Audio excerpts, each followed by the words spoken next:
अब केहू केहू मरवा करिया दे ओकरा के देखबे ना करो कि के हो अतना रौरा खंडा बा लेकिन का कहले बने हम पागल हो जाए हमरा के दादा पागल कर देले बड़ो सब कतना जना कहले कि खेसरिया छाछा हारे तते मरदे है तो का उखाड़ ले इस बताओ ना हमरा के भाई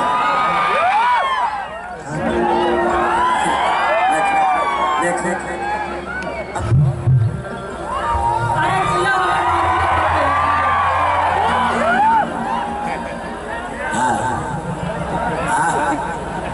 आँख मत मार आँख मत मार तू और हवा कौन हम हो भाई दोसर पार्टी में सत्रह का हमरा के यही होता है सिचुएशन से। बात बता आपसे भोजपुरी हमारी भाषा ऐसी है कि तने मनी खाली केहू के देख के और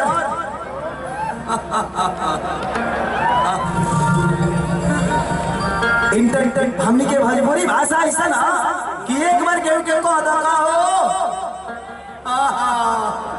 अब ओकरा मन में शौक पैदा हो जाए कि रे काहे में कहलो सब वो आधा कंफ्यूज हो जाए।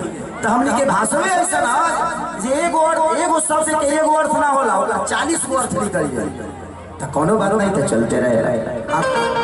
आँख मत मारा भाव हो जहाँ जिसन तहाँ तैसा ना करे तो मरद कैसे। कितना लोग तो खेसरिया के कहले कि खेसरिया नाच के लवण रहा तो का हो तू मरदे होकर का खा ले बड़ा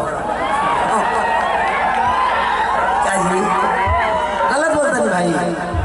कतना जना कहले कि खेसरिया छाछा हारे तते मरदे है तो का उखाड़ ले इस बताओ ना हमरा के भाई। आज हम छके होके पता तो हो गइल भाई। आज जिसको भी संदेह हो एक बार उसको मेरे पास आना चाहिए आकर चेक कर लेना। चेक कर संदेह तो कभी अच्छी बताई।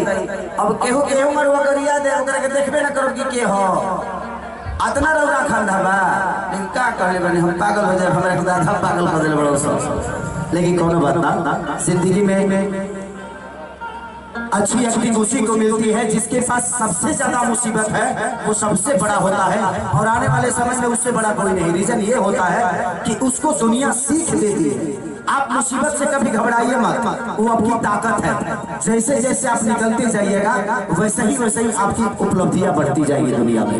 तो कभी भी मुसीबत को दिल से ना हंसत रहिए, हंसल सीखने में हर दुख दूर होगी।